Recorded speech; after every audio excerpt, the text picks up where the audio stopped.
Léo Messi ne vient pas à Miami uniquement pour promouvoir le football. Dès ses premiers jours au club, l'Argentin aura un objectif sportif important, faire passer le club du bas du classement aux play-offs. Dans cette vidéo, nous vous expliquons comment Léo sera utilisé à l'Inter et comment il transformera l'équipe. C'est parti!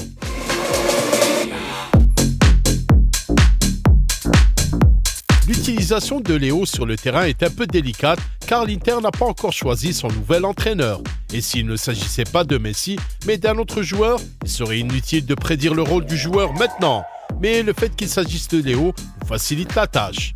Quel que soit le joueur à la tête du club, le bon sens réduira le nombre de formations possibles à quelques-unes. Parlons-en maintenant. La première chose dont nous partons est qu'il est absurde pour Miami d'utiliser Messi sur l'aile. Et nous ne disons pas cela uniquement en raison de son âge, car il pourrait être difficile pour lui de courir beaucoup à ce poste. Lors de la saison 2022-2023, il a joué une douzaine de matchs sur l'aile droite de l'attaque pour le PSG. Même à 35 ans, cela ne l'a pas empêché de marquer des buts et de faire des passes décisives. La question est différente. La principale raison pour laquelle Messi ne jouera pour l'Inter qu'au centre est l'énorme déséquilibre qu'il apporterait s'il jouait sur l'aile. Au PSG ou à Barcelone, on pouvait faire jouer Léo à droite car l'autre aile avait aussi un grand joueur. Peu importe qui c'était, David Villa, Pedro, Neymar ou Mbappé. Miami n'a tout simplement pas de joueurs de ce calibre. Cela signifie que les adversaires prédiront facilement les actions des joueurs de l'Inter et piégeront l'Argentin sur le flanc. Jouer au centre vous donne la possibilité de récupérer le ballon plus souvent et d'avoir un plus grand impact sur le jeu. Celui qui deviendra l'entraîneur de l'Inter comprendra cela. De plus, il est fort probable que l'équipe soit dirigée par Gerardo Tata Martino. L'Athletic a rapporté que des négociations préliminaires avec l'entraîneur avaient lieu.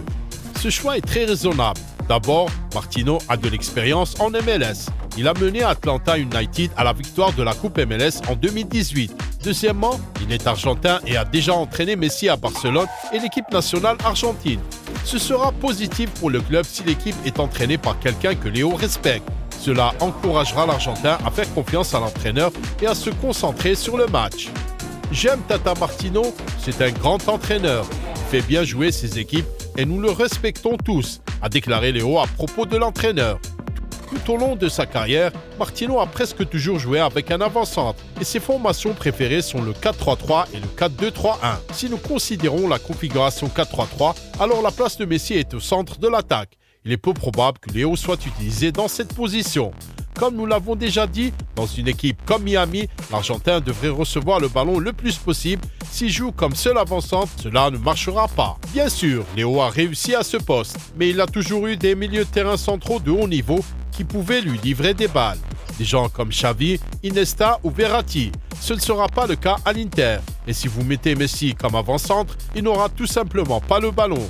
Et il n'y a pas d'ailiers de haut niveau dans l'équipe qui peuvent remplir efficacement l'espace lorsque Messi revient pour récupérer le ballon. Le 4-3-3 n'est donc pas une option. Mais la formation 4-2-3-1 convient tout à fait à Léo.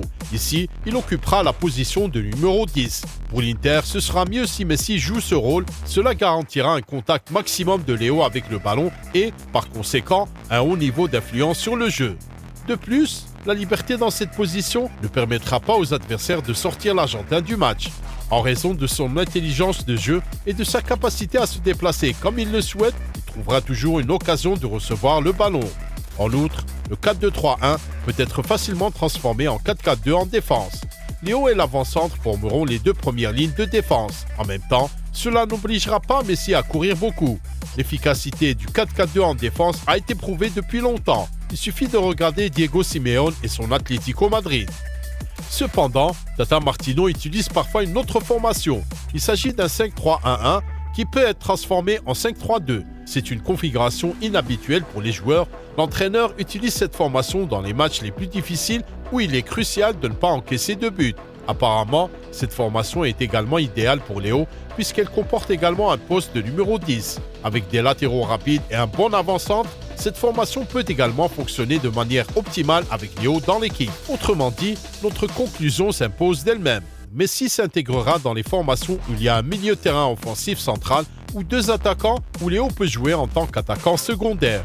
Même si le club est dirigé par quelqu'un d'autre que Martino, il s'en tiendra à 99% au principe subventionné. Mais bien sûr, il existe d'autres formations adaptées à nos conditions.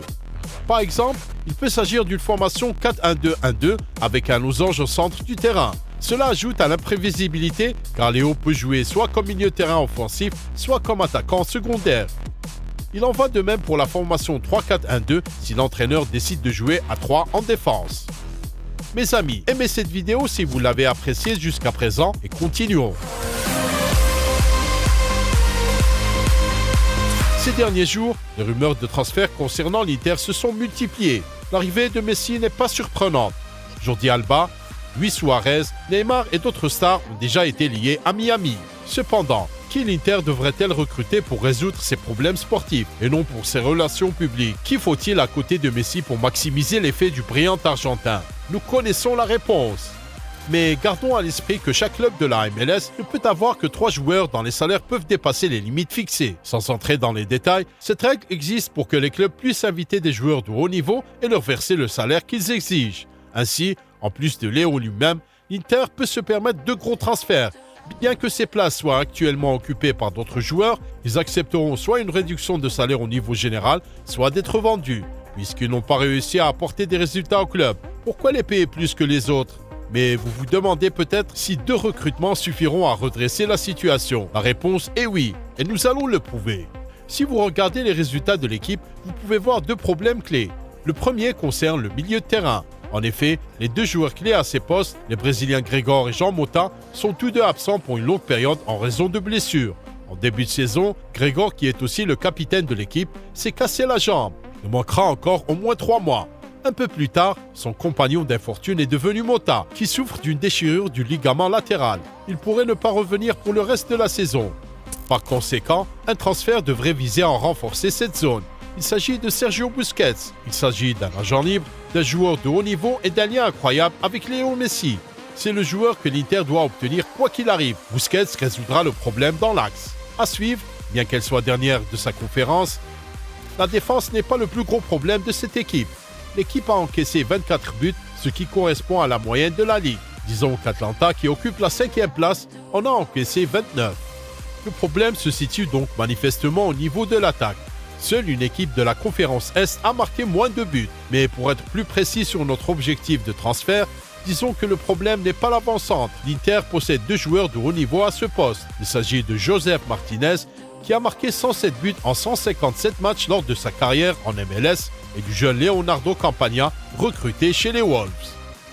Par conséquent, compte tenu de la présence de Léo, nous devons renforcer le poste d'ailier. Pour rappel, un seul des ailiers de l'équipe a contribué à plus d'un but en MLS cette saison. Il s'agit du Finlandais Robert Taylor qui a contribué à 2 buts. Angel Di Maria semble être la meilleure option pour l'Inter sur le marché des transferts. Il a également une forte alchimie avec Messi, apportera la qualité nécessaire en attaque et de plus, il a une grande capacité de travail. En d'autres termes, il sera capable de travailler en défense comme il le fait pour Léo en équipe nationale. En résumé, il ne manque que 2 transferts pour soutenir Messi. Après cela, il ne fait aucun doute que l'Inter Miami commencera à surmonter rapidement la crise et à remonter au classement. Sergio Busquets sera la solution parfaite au centre du terrain, tandis que Messi et Di Maria feront tout ce qu'il faut en attaque.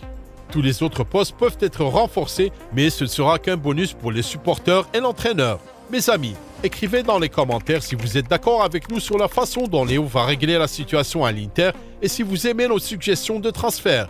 Regardez aussi nos autres vidéos que vous pouvez voir sur vos écrans en ce moment même. À bientôt.